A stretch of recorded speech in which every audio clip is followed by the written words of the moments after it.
La MMA comenzó en la antigua Grecia como un deporte llamado pancracio. Pancración tenía reglas mínimas y era en esencia una lucha a la muerte. La MMA moderna es muy diferente a pancracio.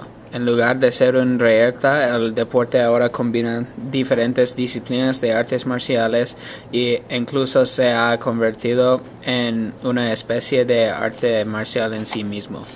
También hay muchas reglas y el deporte que rige actualmente en casi todos los países del estado y muchos países en todo el mundo. MMA is the fastest growing sport in the world, and I think because it's so action-packed. MMA fighters have turned into the world's greatest athletes. More physical demands are placed on them than any other athlete. Right? They've got to be in great shape, able to go 15 to 25 minutes. They got to be able to be explosive, yet have endurance at the same time. And then they got to cover the big three, which boxing, standing up, striking. You've got wrestling in between and judo, and then you've got on the ground Brazilian Jiu-Jitsu or submission grappling. So there's so much knowledge that has to be incorporated. You have to spend endless amounts of time covering all those. So it's action-packed. It can end in any moment from those three positions, and you get a incorporation of throws and strikes. And so I just think it's very, very exciting. It's the fastest growing sport in the world. It's something that we've been waiting on for hundreds of years. Back in the Coliseum, the gladiators were doing it. They were doing the swords and knives, weapons. Now we're doing the same thing, but we got these. We got our hands and our fists. People love action. They love combat. They want to see it. They want to be a part of it.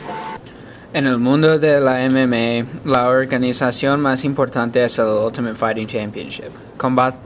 Combatientes en el UFC compiten por los títulos en otras categorías de peso y la persona con el título que le conoce como el campeón.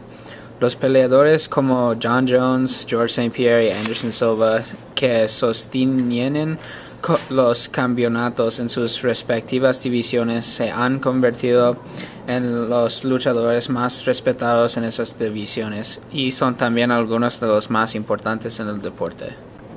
En el UFC hay 328 combatientes jactándose de 37 países diferentes. Uno podría pensar que hay una gran diversidad de campeones en el UFC. Eso simplemente no es el caso. La gran mayoría de los campeones actuales y anteriores han sido estadounidenses y el número de brasileños que o bien tienen o han tenido un campeonato de UFC es el único grupo que se acerca. Hoy los combatientes de origen hispano que especializan en los pesos subrepresados. Desde el inicio de la UFC solo ha habido 4 campeones de ascendencia hispana para ganar cualquier tipo de título en la UFC. Los 4 campeones son Rico Rodríguez, Tito Ortiz, Dominic Cruz, Caín Velázquez y el luchador de México que ha ganado el título de The Ultimate Fighter es Efraín Escudero. Actualmente la MMA es casi inexistente en Latinoamérica. La audiencia primaria de la MMA en los Estados Unidos son cautivados por otros deportes en Latinoamérica, boxeo. Este es especialmente en el caso en México. I think it's working our way down there. As you see, Cain Velasquez held the belt for quite a while. He was a champ, and I think that was a huge part of the growing popularity. But it's just boxing is still really big down there. Kickboxing is big in Latin America.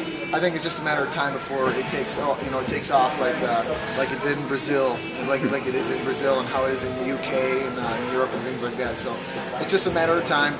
The more exposure that it gets, the more it's televised down there, internet-based and things like that. It's gonna grow immensely, and I think before you know it, overnight, it's going to be one of the strongest support groups that we have.